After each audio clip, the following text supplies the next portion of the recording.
show has our opening sentences for this morning. Our opening sentences this morning come from Trappist monk Thomas Merton. Contemplation is spontaneous awe at the sacredness of life. It is gratitude for life, for awareness of life, and for being itself.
Mayu has a reading for this morning.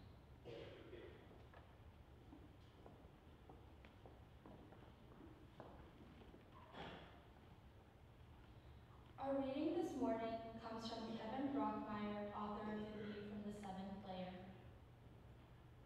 When you die, the energy that kept you alive filters into the people you loved. Did you know that? It's like a fire you've tended all your life, and the sparks are all scattered into the wind. That's why we survive, as long as we do, because the people who loved us keep us going. Here ends the reading.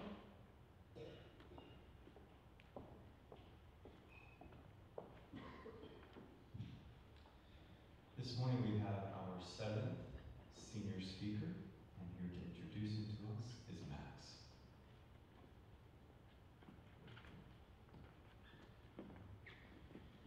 When I first heard of Andy Lau at Trinity, I instantly thought of Hong Kong Kensington's pop singer Andy Lau, spelled L-A-U. That was not the case. Over the years, we've come to share many activities together, from swimming to dancing and even to League of Legends. There was this one breakdance practice years ago that I can never forget. We all went to the basement theater and started doing all sorts of footwork and spins on the floor. And Andy finds a little corner of the room, plugs in his earphones, and starts just popping and locking. By the end, we were all just taken aback, and by the end of the practice, he was teaching the whole club how to do the arm wave. Thanks, Andy. And from that day onward, our club became more and more fun and exciting, but the name Trinity Breakdance Club seemed less and less fitting. During our freeze, we would try to find empty classrooms and just break it down.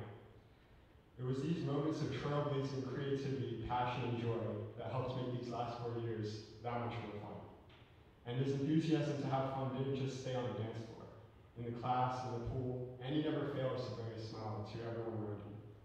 And regarding that Kensington's pop singer, Andy Lau, he's nothing compared to our Andy Lau. The more awesome, cooler, that you could ever meet. Please help me in welcoming Andy Lau.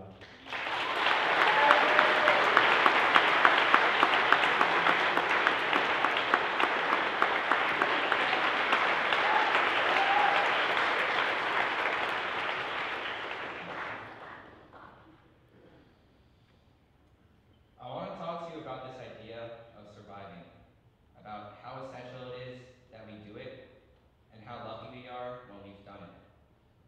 So I'm going to tell you a pretty sad story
17th, 2006, early in the morning.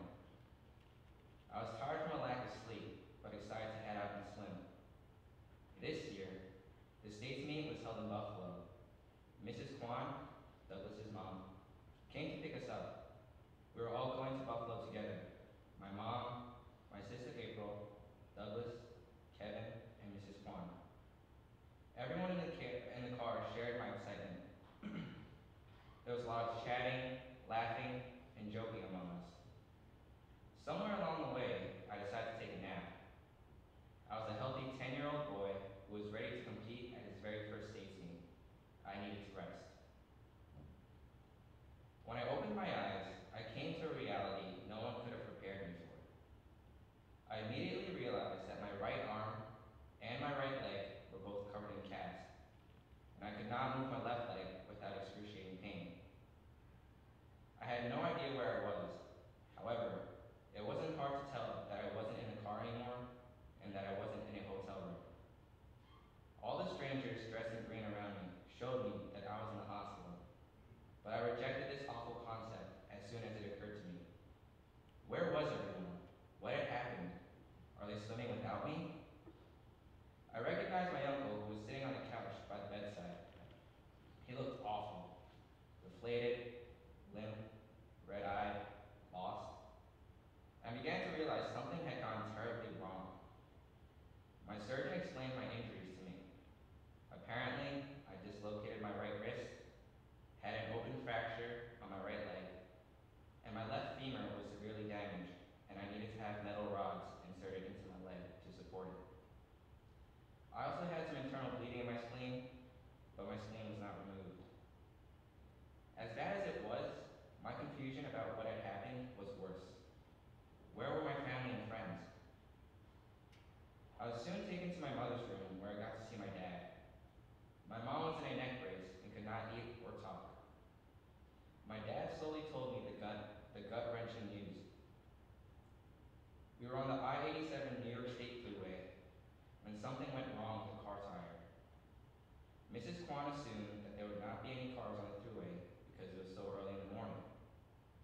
Based on that assumption, she turned on the hazard lights and stopped on the road to check on the tire instead of pulling onto the shoulder. Just as any horror movie would have it, a large truck came down the thruway, did not see us, and crashed into the car.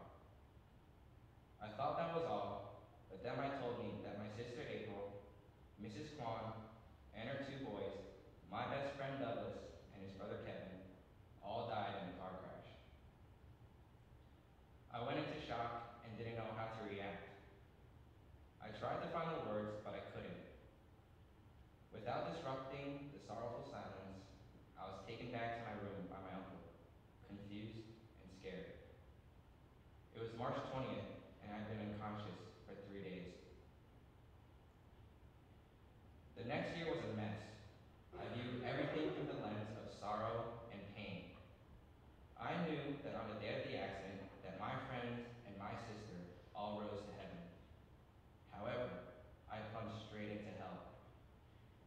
Imagine living a life of the past, of only the past. A life where every day was a reenactment of your worst nightmare. Well, that was my life.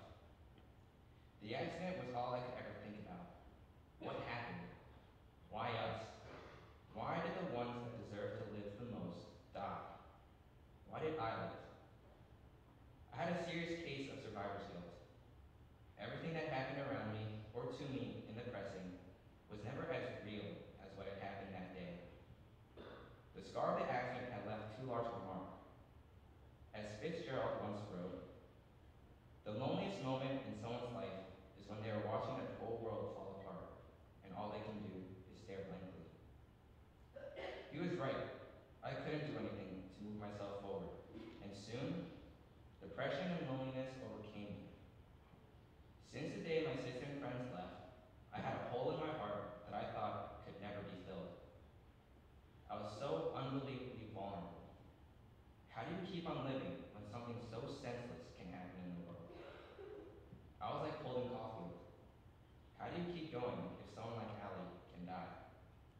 seat away from death, but I was so randomly given a chance to live.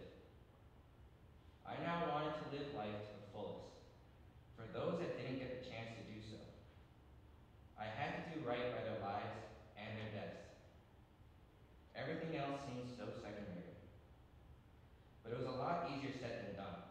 That hole in my heart was still there. I knew I had to survive, but I didn't know what that would involve. I started the process of figuring out how to survive when I went to middle school.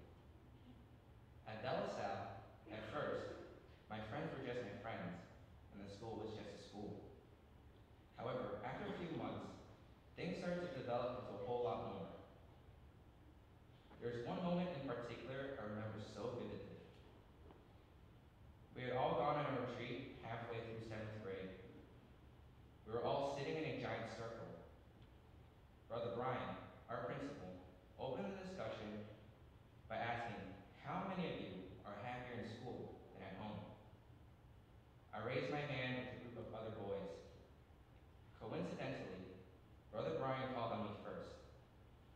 I didn't want to share too much, just a general gist.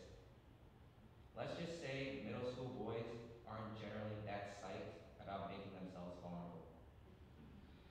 So I said, ever since this tragic car accident has plagued my family, my house just isn't as happy as it used to be. Everyone got really quiet. Then Brother Brian asked me if I wanted to share the whole story. I didn't really want to, but somehow I found myself starting to talk. When I was done, a new cluster of hands went up. They all shared their painful stories, and we all shed tears together. Some of us suffered because we lost things that could never be replaced. Others because fathers left the family, parents didn't care for them, or people suffered from illness. We all had our share of suffering, but in the end, we all wanted to heal and help each other. That became a common ground. I didn't realize what I had done then, what my being willing to be open had done, but it finally made sense to me the day of graduation. Before I stepped up to the podium to give the graduation speech, Brother Brian said to me, Andy, if it wasn't for you, the 24 other boys who are about to graduate would still be immature little kids. Your courage to open up and heal inspired them to do the same. That's why they chose you to be their voice tonight. I think that's probably the most beautiful thing anyone ever said to me. As you can see, I took it to heart. I believe my time at De La Salle started my path to survival. My friends were so good to me. Without their support, I would still be that depressed boy living in the past. Because of them, I was able to begin moving into the present, where things mattered the most. I was Dante, and my friends were my Virgil. The problem, however, was that I still didn't know what to do with my life, my day, my mind. I couldn't return to swimming with the same enthusiasm I had before. My best friend, my best swimming friend, was gone. I could barely walk past my sister's room every morning. I was in physical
These three experiences, the car accident, my time at LaSalle, and the dancing that came from trying and failing to impress Regina, taught me a lot about what it means to be yourself. For me, it meant allowing myself to feel what I needed to feel, to be vulnerable when it was time for it, and to find what I love to do. Every day, I wake up in the morning and see these two objects. One should be familiar to you all. It is a bracelet we all wore when Jeffrey left us. The other is a bracelet made for my sister and Kevin by their classmates. Every day I wake up, see these two objects, and I'm reminded that life is fragile and so beautiful. We must cherish the close bonds we form with others because we never know when that person will leave our lives. We never know when our last day will be. That's why we must try to live every day to its greatest potential. We are the living legacies of the ones that passed, the ones that showed us that life is a gift and that we must cherish it by being the very best we can be. Our time is limited, so don't waste it living someone else's life.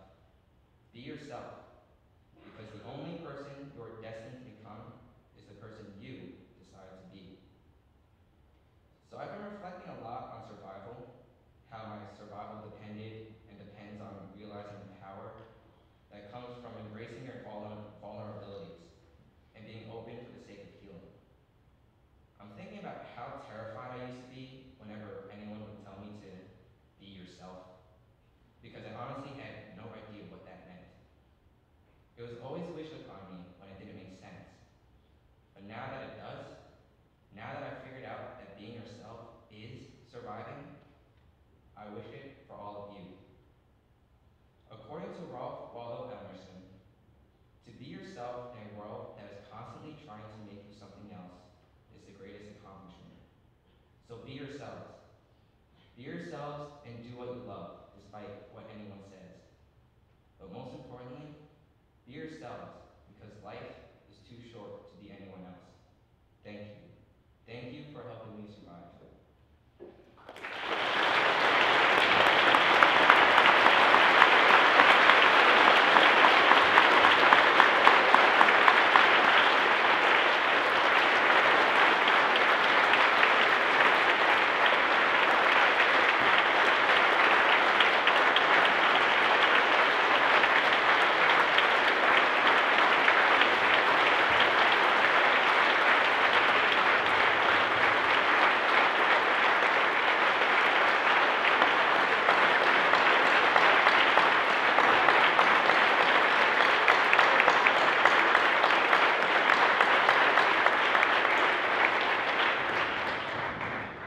Thank you, Ian, for your courage and your bravery, and if Regina could see you now.